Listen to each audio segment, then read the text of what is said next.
Good evening, everyone. This is a big turnout. That's great. And there's an inclement weather. That's very good for Friday evening. Um, I am Dr. Shea, the past president of the Cancer Society, and new president, Rochelle Wilkinson, is here. And we have other board members, Pastor Mario Moxie and Dr. Darren Halliday back there doing the IT stuff for us. Thank you. Huh? He said he runs a DJ downtown as well. So we have Dolores Farrington from our ball committee, which we want also to promote because our ball is at the end of this month, May 28th at Atlantis, and we set up tickets and tables for sale.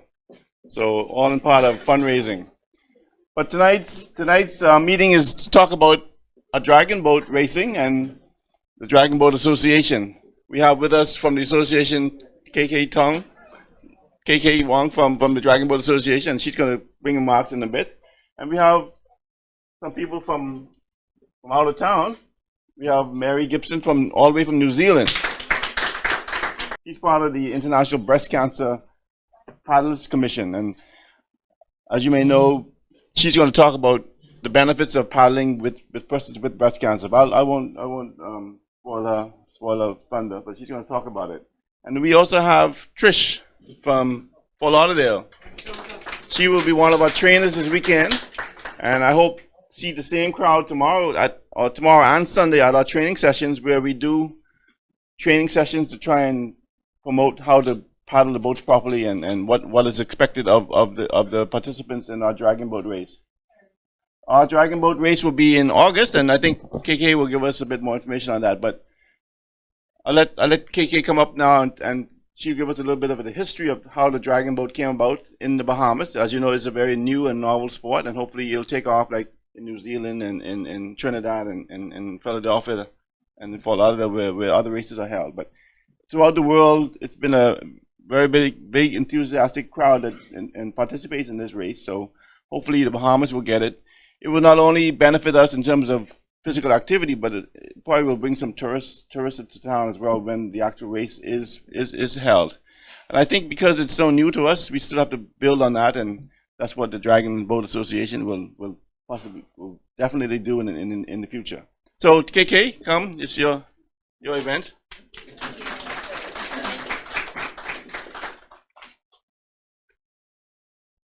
Thank you, Dr. Shea. I'm KK Tong, the president of the Bahamas Chinese Dragon Boat Association, which is presently made up of members of the local Bahamian Chinese community and was formed in response to a desire to find ways to showcase and share our native culture and traditions with the Bahamas, which is our home. To commemorate the 25th anniversary of diplomatic ties between the Bahamas and China, the Chinese ambassador had donated our association 8 dragon boats, along with paddles and life vests. And so we may introduce the sport, the therapeutic sport, to the Bahamas. After the boats arrive in June, we will also have the vice president of the International Dragon Boat Federation, Matt Smith, come to the Bahamas to train our local trainers and also train teams. So he is professional, like the most professional, and we are able to attract someone like him to train our local trainers. So we encourage everyone to sign up and create a team. Our inaugural Dragon Boat Festival is going to be in August, the 20th. The 20th is when we will be racing, and then the 21st, which is a Sunday, is the actual festival, and where people actually compete for medals. Our teams will actually compete for medals, and we'll have 5 different teams. We'll have international teams, we'll have youth teams, we will have mixed teams, which means men and women, ages 17 and up, and then we will also have the breast cancer paddlers teams to compete at the festival. And it is we are still trying to confirm details with the Ministry of Tourism. So right now we're looking at Goodman's Bay. Okay, so why is dragon boat racing good for the Bahamas? Well, the Bahamas presents itself as the perfect venue to host international competitions, which attracts thousands of participants. The introduction of this sport will add a new product to the growing sports tourism offering, while opening new opportunities for Bahamians to excel on the world athletic stage. Separate and apart from the commercial benefits of dragon boat racing, we will also have the positive social impact of the sport. That is, by its very ethos, unifies people of all social statuses and descriptions, along with having therapeutic benefits for breast cancer survivors, which we have one of the highest rates per capita. And so I am very happy to have the president of the International Breast Cancer Paddlers Commission come in today with her team. We actually were supposed to have 3 others, but they got stuck in weather. Some people were she was coming in from Philadelphia, and some other folks, team members, were coming in from Fort Lauderdale. So they'll be here tomorrow for the training at Margaritaville. And so we would like to thank you all for coming and coming out to learn more about this exciting new sport.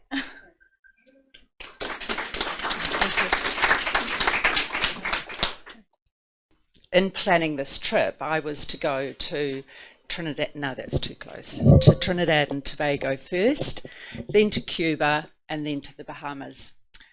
My trip on the way to Trinidad and Tobago was fraught with all sorts of things. Travelling in these COVID times is not easy at all. The forms you need and all of that sort of thing, and my paperwork wasn't correct, so I spent an extra night in LA. Then my flight across to Miami was late, so I missed the connection, so I spent a night in Miami. Finally got to Trinidad, literally off the plane, straight in to do a presentation. The following day I was out on the water with 2 full crews training, and I just didn't stop. And on Monday I was diagnosed, I was COVID positive. And I was like, oh my God, you know.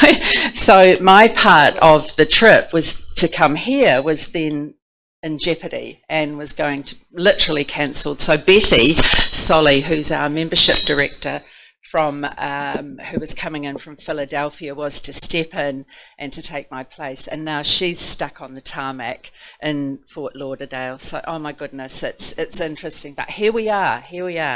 So a little bit about me. I'm obviously from New Zealand, which is like the other side of the world, literally. It's a long way to get here, but the thing that's important for me is sharing our stories with you, sharing what we're doing, how we're taking this movement around the world, and sharing the story principally that exercise is medicine, along with laughter, of course. But exercise is the very best medicine. So I'm a bit of a wing it person. You know, I just sort of judge my audience and then have a conversation. Betty had prepared everything, so we're going to kind of mix it up a little bit like that. So it'll be a bit of formality and a little bit of me just off the cuff. So hopefully technology, oh, there we go. Technology is not usually my friend, but I think we've got a good person down there. So who is the International Breast Cancer Paddlers Commission? Well, back in, 2005, there was a gathering of breast cancer survivors from around the globe, and that was to celebrate 10 years of A Breast in a Boat, which was the first team that was formed in Vancouver in Canada, and I'll tell you a little bit of that history later on. And then in 2007, there was another gathering of breast cancer survivors in Australia, at which time they talked about, do we form an international commission to bring together all of these teams that were quickly starting to form around the globe. And in 2010 in Peterborough, there was officially the International Breast Cancer Paddlers Commission was born. And in 2014 in Sarasota, we had our elections, and in 2018 our second election. So 2014 I was elected vice president, and 2018 as president. So every 4 years roughly we have a congress. Sorry, dry mouth, and have elections. So that's how International Breast Cancer Cancer Paddlers Commission came into being. We're a global organisation.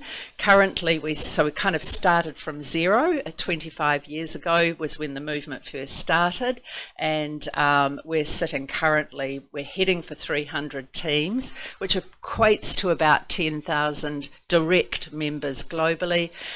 With Trinidad and Tobago coming on board this week, that'll be country number 34. And with the Bahamas next week, country number 35. So that's great. We're represented. We are across all 6 continents. So obviously not Antarctica, a little bit cold down there. But yeah, so growing very, very fast, and global representation on our board. So why breast cancer and why dragon boating? Why did these two things come together? So as you can see, until recently in many countries, people who'd been diagnosed with breast cancer had been told not to do any exercise whatsoever because they might get lymphedema. So in 1995, Dr. Don McKenzie, who's a sports medicine physician at the University of British Columbia, was approached by one of his canoe paddlers. He was the medical doctor for the Canadian Olympic canoe team, and she approached him and said, I've been diagnosed with breast cancer and I've been told not to do any exercise, any upper body exercise. And he said, well, there's no empirical data to say you shouldn't. There's nothing to say, I can't really see why you shouldn't. Should we give something a try? So she's like, yep, I'm ready because I want to be out there doing things. So he pulled together 24 women who were literally guinea pigs. And what they did was put them in the gym to get them fit. So they had about 2 months working in the gym, and then he put them in a dragon boat because he wanted them to do repetitive upper body exercise to disprove that myth, really, that doing upper body exercise caused lymphedema. Result was no lymphedema. In fact, those that had it, I mean, those of you in the medical profession, I'm sure will know you can't reverse that. You can treat it, but not reverse it. It didn't get any worse, and some of the symptoms were lessened. So, and what were the other benefits of dragon boating? What else came out of this, apart from the incredible camaraderie? Improved cardiovascular system, improved immune system, increase in range of motion, decrease fatigue, rebuild the affected areas, and general well-being and happiness. I cannot impress enough upon you this latter one about general well-being and happiness. It's a really interesting situation, and Trish will confirm this, I'm sure. You get in a boat with 22 other women. On a good day, I wouldn't even like half of them.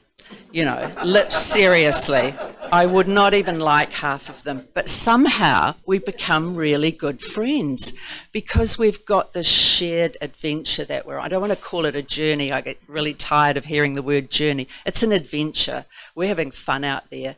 And you've got and I often say to people, if you are looking for sympathy, you're in the wrong place. But if you are looking for empathy, there's tons of it here. We know exactly what you're going through. We've been through the same thing. We've shared that same journey with you, adventure. So, and what are the other things that come out of it? Well, it's seen, I know in Singapore they recommend dragon boating as part of the post-diagnosis treatment. So it's an adjunct to mainstream cancer care, improvement in overall quality of life, and rehabilitation therapy for tens of thousands of women and men worldwide.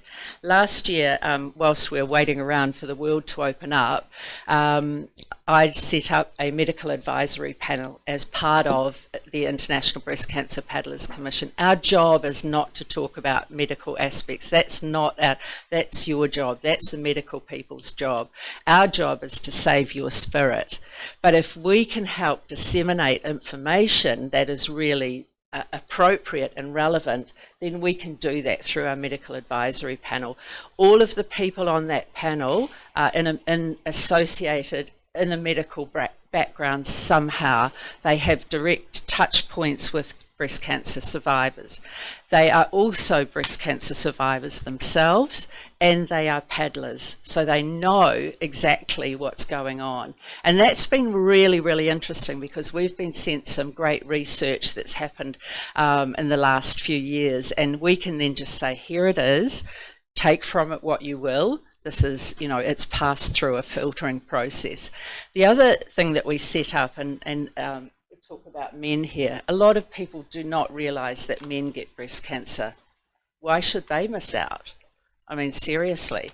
And so there are a number of men that do get breast cancer. So established a men's breast cancer ambassador as part of the International Breast Cancer Paddlers Commission. Our male BC ambassador is Mark O'Connor from Ireland. If you can understand him, terrific. But he'll just hug you to death anyway. He's a fabulous guy and really, really good at sharing his story, not afraid to tell you. He's had a really rough time. In the last year, he's had a lot of respiratory issues, but he's just out there smiling and telling his story. And he'll say to you, don't look backwards. That's only for when you're parking the car. So again, what are the things? Participation. First and foremost is participation. And I say that with a slight hesitation because what tends to happen, and Trish she's got the medals there to prove it, what happens is that all of a sudden you think you're an elite athlete. Who would have believed that post a diagnosis of breast cancer? Suddenly you're an elite athlete and you want to be out there competing. I'm no spring chicken. I'm not 35, but in 2019 I represented New Zealand in the Senior B Women's Squad. That's a mixed squad. It's not breast cancer, competing at a World Nations Championship. I would never in a million years have dreamed that that was possible. Never in a million years. So participation is the key, but I can tell you it becomes very competitive very quickly. Camaraderie, that's, again, as I said, it's just unbelievable the way that these stories build, the way that we come together, the way that we are empathetic of each other. We in our boat have lost a whole boat, literally 25 paddlers we're up to now. We refer to them as the angels on our shoulders, sitting up there looking down. And we had a young girl in our crew. She was 40 when she was diagnosed, 3 young children. Unfortunately, she was diagnosed with a metastases, and we knew that it would be 2 years at best for her. So she had no husband, her parents had died, so literally no family. We were her family, and all the older women in our crew became the nanas to those kids. We were around there all the time doing meals and looking after her and making sure she was okay. And I took her on a trip to Thailand. I said, I know it's not going to be long for you, but I want you to come on this trip to Thailand and come and be in this spa resort. And I then had the privilege of also being the celebrant at her funeral. I wouldn't have dreamed of that. I would never have dreamed that that would happen. Yet there we were, as a crew. That's the sad side of it, but it's also joyous in what we can bring to each other, how we can support each other. Renewing old friendships. Oh my gosh, you think when they come to regatta they've come to paddle. No, they've just come to talk. It's not. It is a non-stop. It's the talking, it's the swapping t-shirts, it's the getting the pins. It is really brilliant, and part of what we're looking forward to, because we had to postpone our 2022 festival, I'm seeing tons of emails. Can't wait to come to New Zealand. It's in New Zealand in 2023, by the way. Can't wait to come to New Zealand. So excited. Can't wait to see so-and-so. And blah. It's just incredible. And leave no paddler behind. Honestly, as I said, we end up in this process where we become incredibly competitive, but we're only as good as our weakest paddler. If that weak paddler cannot get off the dock, then we don't go. We are there 100% to make sure that we leave no one behind, which is quite unique in in sport, shall we say, and we are in a sport, we're in a very competitive sport, don't ever, ever, ever refer to us as the sick old ladies. Never. And, you know, and I say to my boards and that I'm involved with the sport itself in New Zealand is less of the sick, if you don't mind, and a lot less of the old. So, yeah. These are just some quotes from paddlers themselves, you know, the feeling of racing, giving it your all, using every ounce of muscle that you could possibly have, that feeling of strength, the camaraderie, getting us all together. You can do it. There are 22 people in the boat. You can go anywhere. It's everybody all working, paddling the same. And you know, the predominant theme is physical and emotional well-being. One paddler describes it this way: that's why I think dragon boating is so important to women, because it starts to build their confidence back that they can do something, taking control of their lives, and puts them in fantastic physical shape. Through all of their accomplishments, you have a feeling of control back and of confidence back. Then you start feeling great. From a physical aspect comes the confidence, and from the confidence comes the control. It's all weaved together. Really important point, and I think for most people this is the most important point. When you are diagnosed, it's like, you know, you just go into, you either go into a shell or you go into denial, or whatever place you go, but you go there, trust me on that one, you go there. And this allows you to take that control back, because that control is taken from you. And as Kim Bonomo used to say, she'd say, the doctors saved our lives, dragon boating saved our spirit. And that's really, really critical, is that piece of taking that control back, controlling your life. So that's that piece. If we could have that. Yeah, so this is a little video.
lying naked underneath a liquid sky.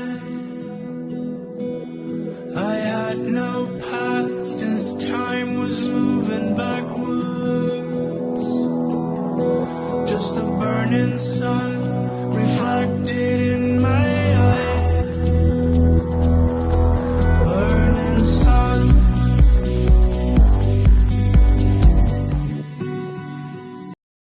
So, what does a paddle and breast cancer have in common? Well, prior to 1996, pretty much nothing. But since then, the combination has become the worldwide phenomenon of breast cancer survivor dragon boating. Dragon boating is the worldwide sport born centuries ago in China. The 50-foot dragon boat has about 22 paddlers, all working in tandem with their paddles. Have you ever stopped to wonder, though, where did the breast cancer dragon boat movement start? How did it start? Why did it start? And who started it? I'm cancer physical therapy specialist Dr. Leslie Walke. And in the recovery room today, I'm not only going to tell you, I am going to take you to the exact place it launched almost 25 years ago and introduce you to the woman behind the start of the movement. These are the waters of False Creek in Alder Bay in beautiful Vancouver, British Columbia. And this is where the myth that exercise and repetitive or strenuous activity causes lymphedema was bravely put to the test of scientific study with the founding of the world's first dragon boat team, Abreast in a Boat, which was comprised entirely of women living with breast cancer. Breast cancer dragon boating was born on this very platform by this very incredible woman. I am really excited to introduce you to my dear friend, Dr. Susan Harris. Hey, Susan! Hey, Leslie! So, Susan was on the original dragon boating team that looked at and challenged the myth of repetitive activity causes lymphedema. And that now, dragon boating has spread across the globe, and she's very proud to have been part of that. So, Susan, tell us what was the impetus for starting Abreast in a Boat? Give us the background, the history, and all the excitement. Okay. It's so cool. Well, when I had breast cancer, I went to see a physical therapist for the first time in my life, even though I am one. And she chastised me for having raked leaves with my family on a beautiful autumn day, measured my arm, which she'd never measured before, and said, "Oh, you're up 2 centimeters, you've got lymphedema." And I thought, well, how does she know that when she didn't measure me before and my arm didn't look or feel any different? And I thought, but she was preaching the conventional wisdom at the time that you shouldn't do raking as a repetitive upper body activity. You shouldn't do that. So I started to question that. I certainly didn't want to get lymphedema, but I started to wonder about that. And then a physician at the University of British Columbia and an exercise physiologist, Dr. Don McKenzie, decided to actually challenge that myth with probably the worst possible sport one could do as far as repetitive upper extremity activities, which was the sport of dragon boat racing, which is not like paddling a canoe, but it's a staccato, fast, brisk, deep paddle. And if anything could cause lymphedema, that would be it. So you guys said, let's go big or go home. So if you want to crush the myth, you went to the most aggressive, repetitive activity you could find in dragon boating. So that's how that started. And they were cautious. Our coaches were Don, who is a physician, Diana Jesperson, who's a nurse, and Sherry Neeson-Vertummen, who's a physical therapist. And they wanted to make sure that we got in shape first. So we spent 2 months working out in the gym, pumping iron twice a week.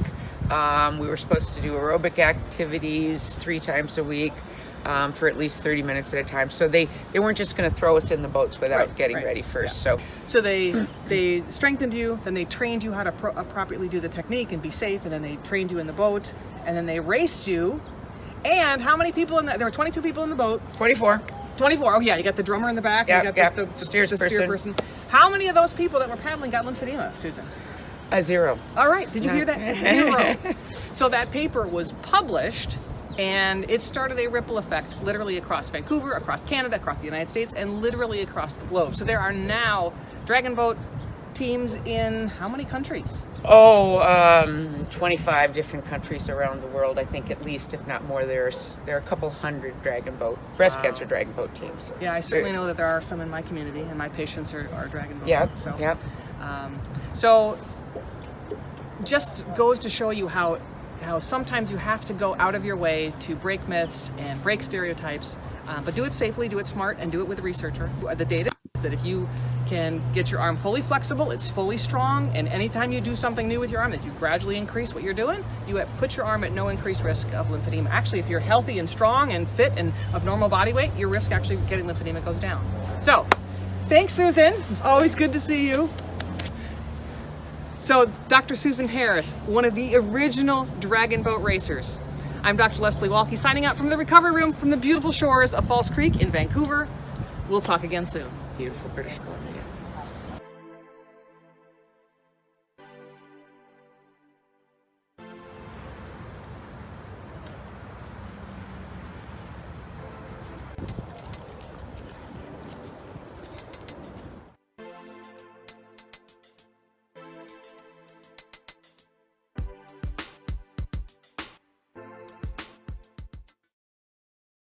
So I just wanted to maybe tell you a little bit about my own story. I was diagnosed in 2000 and with high-grade cancer and breast cancer, and was told, oh, you need to be in next week to have a radical mastectomy. And I went, oh, hold the bus a second here. You know, I'm a mum, I've got a little boy and I need to think about this. And so I actually took a little bit of time and then realised how dumb that was, and went in and had a mastectomy, and actually didn't want to have anything to do with anybody that had cancer because they might give it to me. And then I thought, oops, too late for that, already got that one. And so just really didn't, as I said, got on with my life, didn't want to have anything to do with anybody who had had cancer, until I was approached by a friend of mine whose sister had been diagnosed with breast cancer. And she said, would you mentor her through this process? And I said, oh, sure, okay, no, not really, but sure, okay. And unfortunately, her secondaries kicked in very quickly with brain tumour, and she subsequently passed away. And at her funeral were a bunch of women wearing these pink boas. And I said, who are they? You know, who are those people over there? And they said, oh, they're the breast cancer paddlers. And something just clicked. And I thought, I might go and have a conversation with them. And that was in November 2006. So, you know, a good 6 years later. And so I went and had a conversation and said, do you have an open day? And went along to the open day and thought, oh, this is not bad. And immediately I was put in the powerhouse. So I thought I was pretty special, you know, thinking, oh, yeah, I've got the guns for this. And but thought I'll only be here for 6 months, because the nationals were then, you know, we had a regional competition and then a national competition, and that was at the end of March, and that was the end of the season. I thought, that's me, I'm done. Well, we won a gold medal. And so I'm like, oh yeah, the competitive spirit kicked in.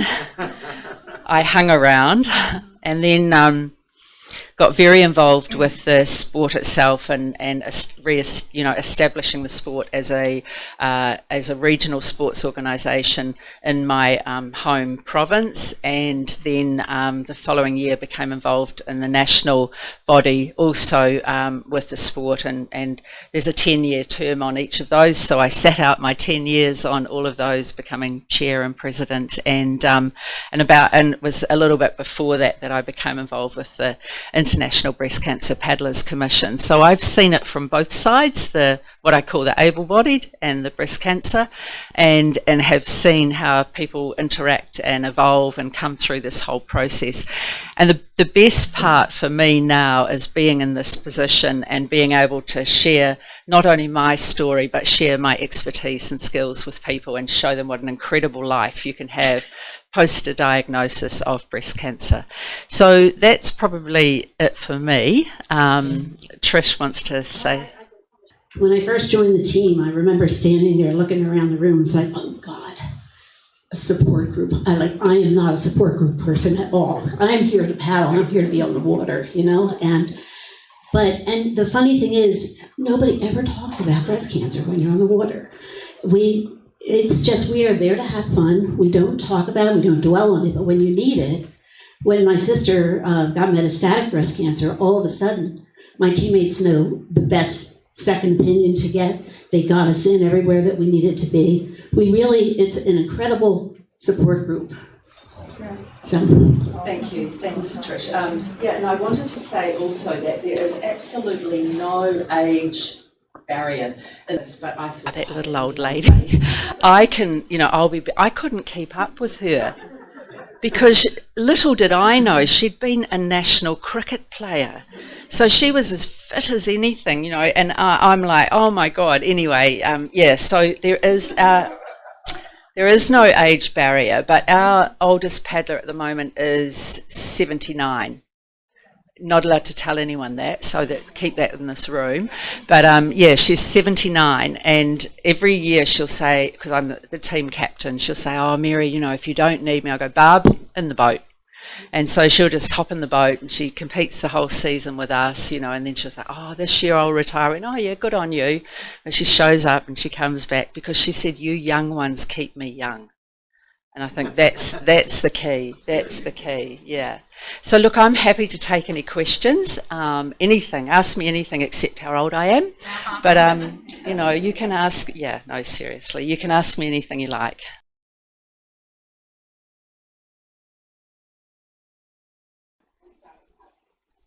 About an hour.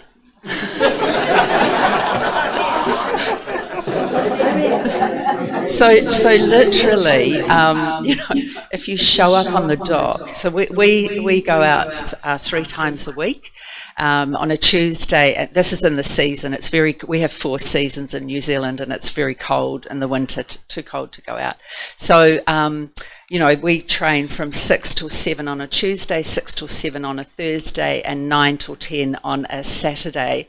The Saturday is the social day. It's really about the coffee afterwards, and the muffin, and the conversation. But if you came to join us and you would, you know, for our 6 o'clock session, we'd be like, hi, how are you? What's your name? Oh, welcome. Oh, okay. Oh, yeah, you look like you'd fit in such and such a position, and you're in. And, you know, we might do a quick little bit of on land, but we would work with you in the boat, you know, and if we're off the water, we'll be in a gym, or we'll be on an erg machine. You know, if it's like our crew still goes out every Saturday, and if it's cold or wet, we'll go and we'll work in the gym and use a dragon boat erg. Dragon boat erg's entirely different to a rowing erg. Nothing like rowing's a stupid sport. You go backwards. I know. I know. I know who you are. So I think about training. KK can give us the times we have training, but this week particularly we have training. We're supposed to have boats here, but the boats didn't arrive in time. But we have paddles. Yep. That we can demonstrate how it's done, and yeah. So essentially, Trish and Mary came down. And I think Betty is supposed to still come. Yeah. So we're gonna have training sessions at Margaritaville tomorrow and on Sunday. Just read it out. So we want everybody to come, if possible, to train. Yeah. So be very enthusiastic. These off-water sessions are actually really, really good, because you can show a lot of technique. You can help position bodies. You can do all of that work beforehand. The other thing that's really fun when you're doing what we call an off-water or an out-of-boat is to actually stand in the water and position your body and work with that paddle when you're, you know, you can do all of that. And that's what we'll be doing over the next 2 days. So we've got 2 days of sessions.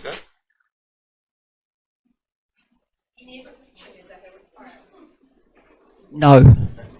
So and I want to talk about that, because one of the things we say is if you can swim 50 metres, great.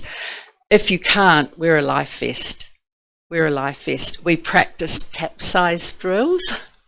Over we go. We practice those, and we have a system. We work all of that out. So no, you don't have to be able to swim. You just have to feel confident. And we took out on Saturday in Trinidad. There was a lady there, and she's like shaking, and she just stood beside me, and she's literally shaking. And I said, "Are you okay?" And she said, "No, I don't like the water." And I said, "Oh, rightio, you're in the right place then." And she said, I'm just really terrified of water. And I said, okay, so what can I do to help you feel more comfortable? She said, stay by me. It's okay, fine, no problem. So anyway, when it came time to load the boat, normally, and I'm not very good at I'm like, just walk down the middle and go down the back, okay?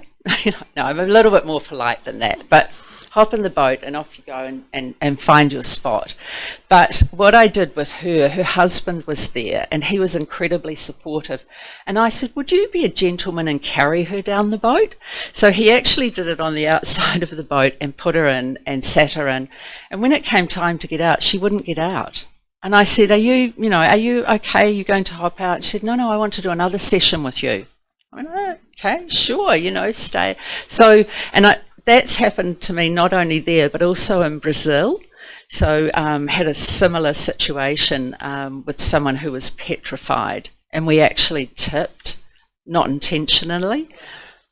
And, Don McKenzie was on the back. He's supposed to be a very good, experienced helm. But the waters of Santos, which is near Sao Paulo, eluded him. And I thought, we're going to tip. I know we're going to tip. It's just a matter of when. And this lady, I knew she was petrified of water. And I said, please don't come if you're not comfortable. She said, no, I want to come. You know, I trust you. And I'm like, oh, God, another one that trusts me.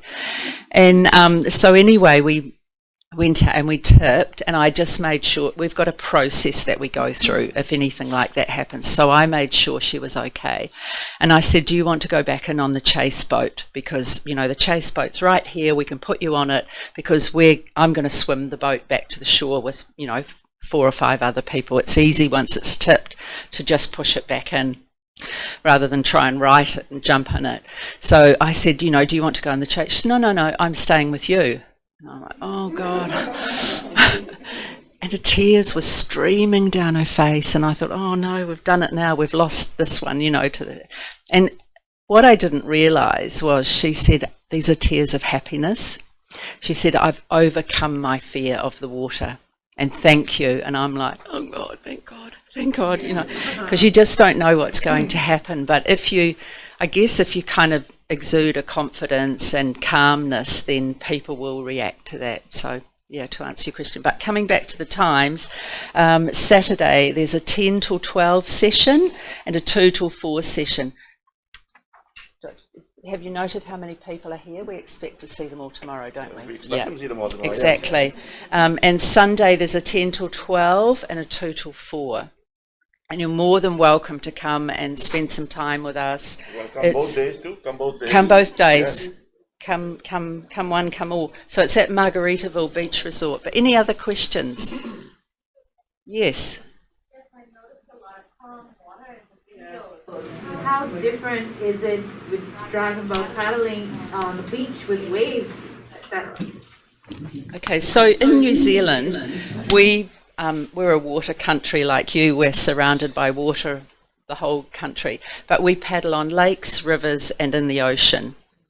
And so obviously on a lake, you know, it's generally pretty flat and calm. On a river, it's the same, but it's the one we paddle on is tidal, so it's up and down, and we have to compensate for that.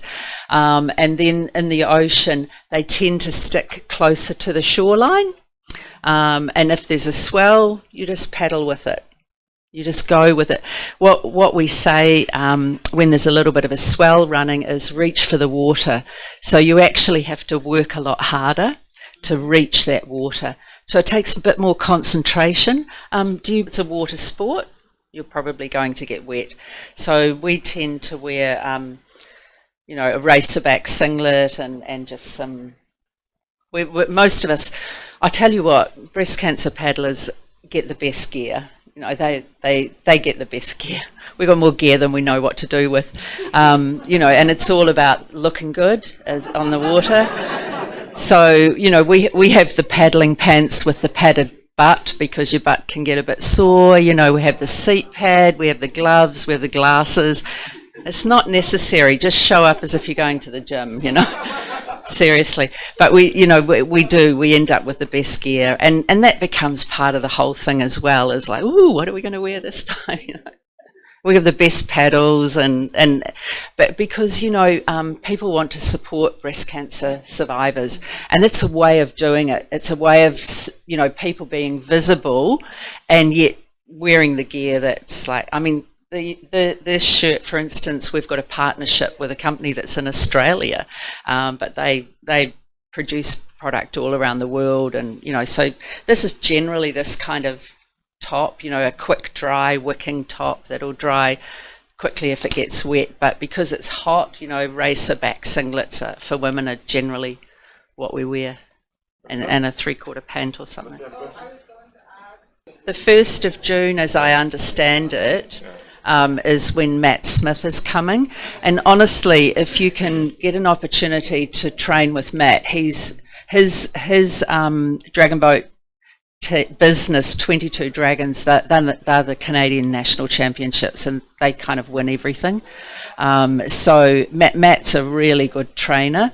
And he's involved with Dragon Boat Canada, and he's one of the VPs on the International Dragon Boat Federation. So really worthwhile because he's just really happy to impart his knowledge and he doesn't have an ego with it. Do come, because, you know, I myself, the other ladies, we've competed at the highest level, so, you know, we know what we're talking about.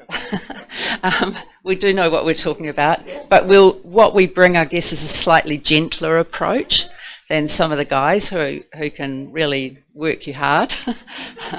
Interestingly, most of the coaches are males, which is another interesting factor, coaching breast cancer survivors.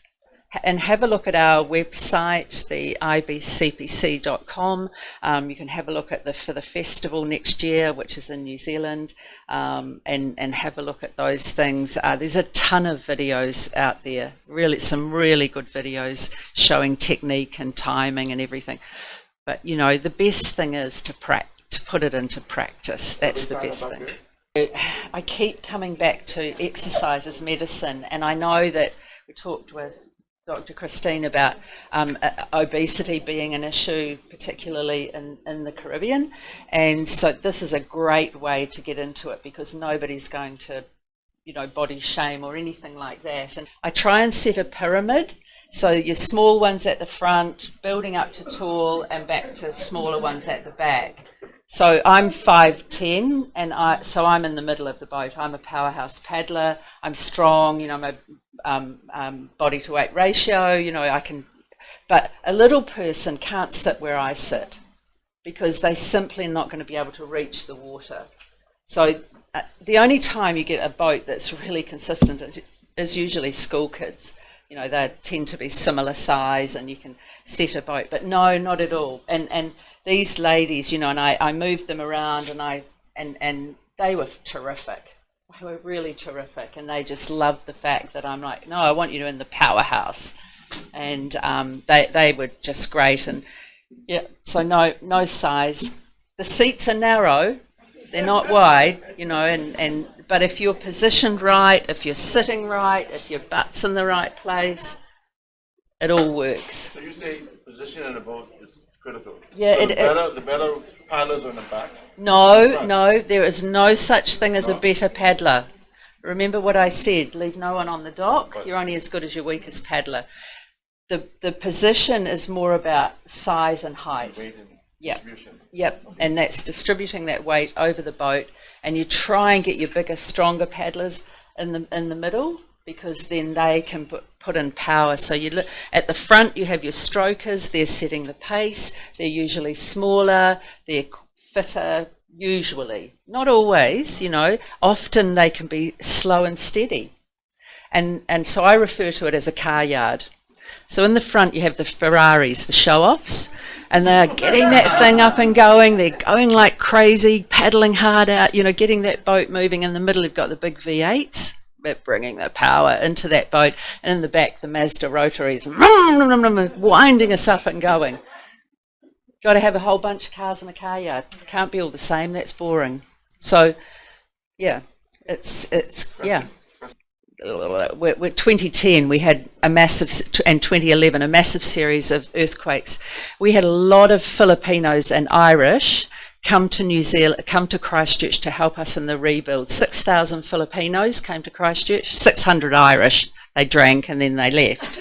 And sorry to any Irish people here, but no, seriously, they were great tradespeople.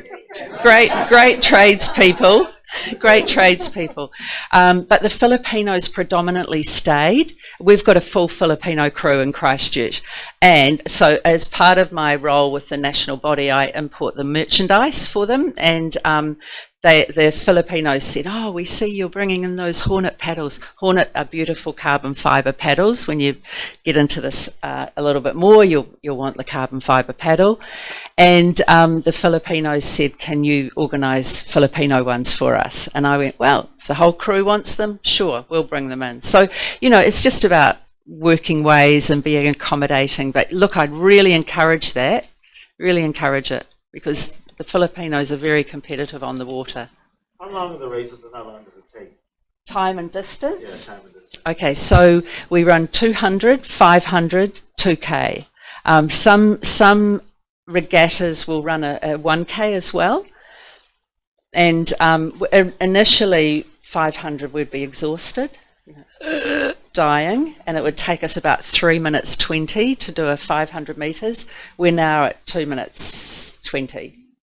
So you're 2:25 for that 500 metres. So and a 200 would be well over a minute. We're now under a minute. So we just get faster and more competitive. A 2K used to take us, when we started, about 13 minutes. We're now under 11. And so 2K is 4 loops so you're doing turns as well. Super exciting because you're spinning out. Yeah. The steps to form the Bahamas Dragon Boat Association that will be encouraging to have as many teams as possible, and hopefully for this to run alongside the regattas, and so that there would be breast cancer teams, there would be police teams, there would be school teams. The sport for me and would encourage me is that it's a very unifying sport, in that the boats allow mixed teams, men and women's teams, all ages teams. They have up to senior category C, from 12 to senior category C. So that's from 12 to whatever age, really. 60 plus is 60 senior plus, C. 70 plus. And also, when you look at the sport on the water, and I've seen it, I've been privileged to see it in real life, but in certain places and travel, it looks to me like John Canoe on water.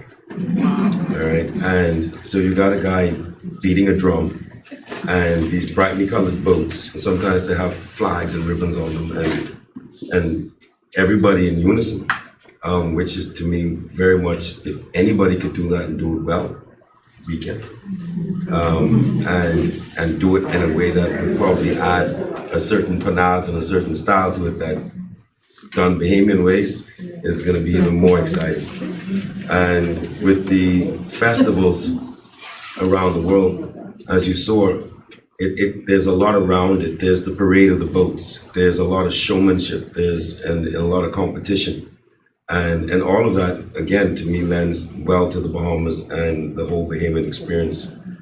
Water-based regattas. When in school, I used to row. And so, we hear the paddlers making jest of people who go backwards.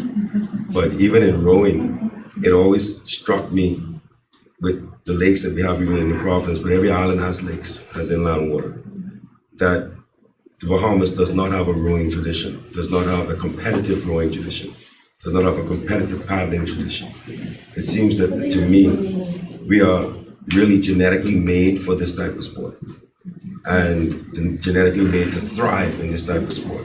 And these are now Olympic collegiate sports and sports where people get opportunities. So, and adding to that, I have breast cancer survivors in my family, and this is truly a therapeutic sport. And the beyond therapeutic in a medical sense, in that mental sense, and that will to live, and also that still a part of the existing competitive world. I think that's really powerful and really beautiful. And one of the things that is out of control and out of proportion in our country is cancer of every type. And it doesn't have to be a dead end. It could be a new beginning and something that brings people to new horizons. So to answer to a lot of the questions, the festival that is going on in August is really us to introduce the sport and to introduce the tradition. The festival will happen every year, and they would want as many teams as possible to be involved in that original festival. And as you see the support that is being given to the effort from the international level of the sport, this good lady is not just about the breast cancer side of it, she's about the international organization of dragon boating and beyond. And the Pan-American president has been here twice. The international president vice president is coming here to do the training in June, along with the Pan-American president. So the opportunity for persons to become involved, become interested, as many teams as possible, as many persons as possible, no matter the age, to go home and bring your kids and to bring your parents, to bring whomever. It's a very broad, inclusive sport. From is probably a similar size population to where we are currently here in the Bahamas, and we've got about 20 teams regularly competing, and our team runs a corporate day as a fundraiser for our team, and we will bring then all together. So those are the normal teams competing all the time, and then for the corporate day we will bring together probably another 30 teams, but they're in 10-man boats, and they're just there for the one day. But it's an amazing spectacle, where the lawyers versus the accountants versus the doctors, and we get huge support from the medical fraternity. And I mean, they see it as they know it's a fundraiser for us, but they're also out there having a great time. And the season for our 20-odd other teams is, we start at Labour Day, which is the end of October. We finish the end of March. And in that season, we'll have probably 4 regattas. And then we can go also to the national championships. So, there's an incredible potential and opportunity here to build. That's what we did. We built it from the bottom up.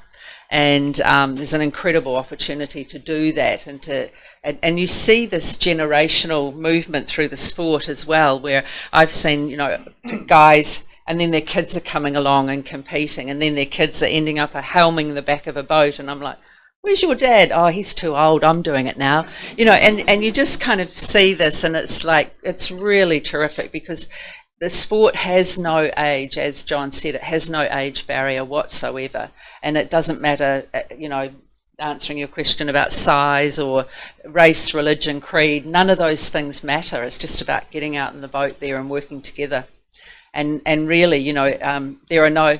Some of us like to think we could be a superstar, but honestly, you can't be. There are no rock stars in our boat. You've just all got to work together. That's the beauty of the sport. You're bringing in 10-man boats, which is 10 paddlers plus a drummer and a helm or steer or sweep or whatever you want to call them on the back. We paddle in 20-man boats. So when I said 20 teams, that's 20-man boats.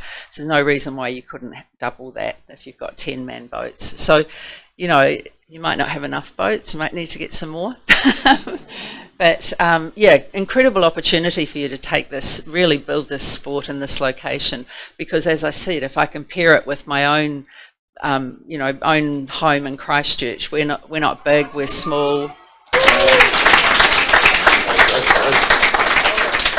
KK said some are still coming and they're a bit delayed because of the weather, but please, this weekend, please come to one of the training sessions to familiarize yourself with the actual the rowing, and then spread the word that we get more participation in this new sport that we try to grow here in the Bahamas.